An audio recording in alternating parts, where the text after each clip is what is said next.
హరిప్రియ భక్తి ఛానల్ ప్రేక్షకులకి ముందుగా నమస్కారం. నేను లక్ష్మీశ్రీ. మీ రాశి ఇదేనా? మీరు అనుకున్న పనులు జరగట్లేదా?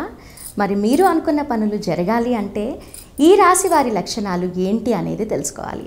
అలాగే మీరు ఏ దేవుణ్ణి కొలవాలి, ఏ ఉంగరము ధరించాలి, ఏ రోజు చేస్తే మంచిది, మీకు లక్కీ కలర్ ఏంటి, లక్కీ నంబర్ ఏంటి, అవన్నీ తెలుసుకొని చేస్తే ఖచ్చితంగా సక్సెస్ అవుతారు.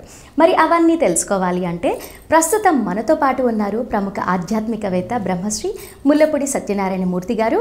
మరి వారితో మాట్లాడి ఏ రాశి వారి లక్షణాలు ఎలా ఉంటాయో అడిగి తెలుసుకుందాం. గురుగారు నమస్కారం. నమస్కారం అమ్మా లక్ష్మీశ్రీ. గురుగారు, మరి ధనుస్సు రాశి వారికి ఎలా ఉంటుందంటారు వారి లక్షణాలు? ధనుస్సు రాశి వారి యొక్క లక్షణాలు ఎలా ఉంటాయంటే, రోడ్డు మీద ఎవరు వెళ్తున్నా సరే వీళ్ళు సాష్టాంగపడి పాద నమస్కారాలు చేసేస్తారు. అంత వినయం ఉంటుందన్నమాట. వినయ సంపన్నులు ధనుస్సు రాశి వాళ్ళు.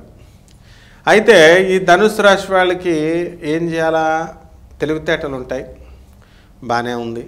సెల్ఫ్ కాన్ఫిడెన్స్ తక్కువ ఉంటుంది ఒక్కొక్కసారి, అంటే వాళ్ళు పెరిగిన వాతావరణం బట్టి. ఈ సెల్ఫ్ కాన్ఫిడెన్స్ జ్ఞానులు వీళ్ళు మళ్ళీ. ఎందువల్లంటే బృహస్పతి వీళ్ళకి అధిపతి కాబట్టి, ఆ రాశికి ధనుసు రాశికి అధిపతి గురుడు.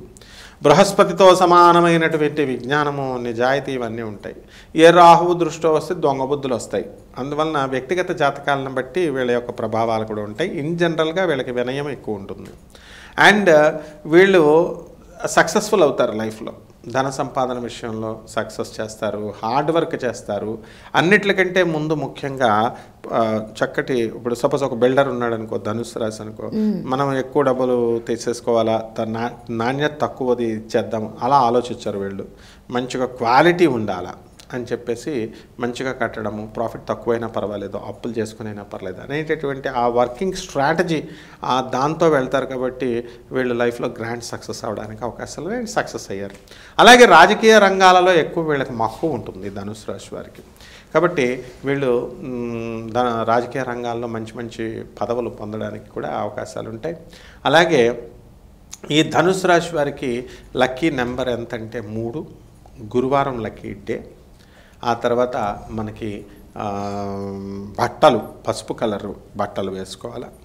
అండ్ ఈ ధనుసు రాశి వాళ్ళకి హెల్పింగ్ నేచర్ ఎక్కువ ఉంటుంది. వాళ్ళు కూడా పాపం అంటే హెల్ప్ చేస్తూ ఉంటారు, రైట్ అని. అండ్ బ్లైండ్గా భయస్థులు పాపం, భయం అనేటటువంటిది పోగొట్టుకోవాలా. అండ్ ఎప్పుడెప్పుడు రోడ్డు మీద వెళ్తున్నారనుకో, ఫర్ ఎగ్జాంపుల్ బైక్ మీద వెళ్తున్నారు, వీళ్ళ నేచర్ ఎలా ఉంటుందంటే, ఒక అడుక్కునే వాళ్ళు ఎవరో ఉన్నారు, పాపం వీళ్ళు వెళ్ళి ఏం గుద్దలేదు, ఆమె ఊరికనే ఆమె పడిపోయింది అనుకుందాం. పడిపోతే అక్కడ ఉన్నటువంటి వర్కర్స్ అందరూ కూడా ఇలా గుమ్ము గుడేసి, నువ్వే గుద్దేసావు, నువ్వే ఇవ్వాలి డబ్బులు అని చెప్తే పాపం వాళ్ళు నిస్సహాయ పరిస్థితుల్లో ఒక 80,000 కట్టేస్తారు.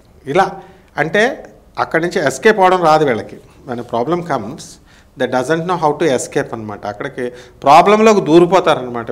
ప్రాబ్లంలోకి దూరిపోయి మొత్తం మీద నష్టపోయినా ఏదో రకంగా ప్రాబ్లమ్ను సాల్వ్ చేసుకొని వస్తారు బంధువుల సహాయంతో. బంధు ప్రీతి ఎక్కువ ఉంటుంది, బంధువులతో కలుస్తారు, స్నేహితులతో కలుస్తారు. ఆ తర్వాత వాట్ నాట్ చదువులో కూడా ముందంజలో ఉంటారు. అండ్ ఏ పని చేసినా సరే తమదంటూ ఒక మార్క్ వేసుకొని చక్కగా వెళ్తారు. లక్కీ నెంబర్ ధనుసు రాశికి 3, లక్కీ వారము గురువారము. ఆ తర్వాత చక్కగా లక్కీ కలర్ ఏమో పసుపు కలర్. ఆ తర్వాత ఈ అమ్మవారు వీళ్ళ తారాదేవి సాధన చేసుకుంటే, తారాదేవి అమ్మవారికి చేస్తే వెంటనే వీళ్ళకి బ్రహ్మాండమైనటువంటి జ్ఞానం వస్తుంది. తారాదేవి సాధనతో సూపర్ సక్సెస్ అవుతారు లైఫ్లో. చాలా బాగా చెప్పారు గురువుగారు, ధన్యవాదాలు. ధన్యవాదాలమ్మ. చూశారు కదా, మీ రాశి లక్షణాలు ఎలా ఉంటాయి, ఎలాంటివన్నీ కూడా పాటించాలి అనేది తెలుసుకున్నారు. కాబట్టి ఖచ్చితంగా సత్యనారాయణ మూర్తి గారు చెప్పినట్లుగా పాటిస్తే మీ లక్కీని మీ సొంతం చేసుకోవచ్చు. ఇవన్నీ పాటించి సంతోషంగా ఉండండి. ఇలాంటి మంచి మంచి వీడియోస్ కోసం మా ఛానల్ని మర్చిపోకుండా సబ్స్క్రైబ్ చేసుకోండి. మరో వీడియోలో మళ్ళీ కలుద్దాము. నమస్కారం.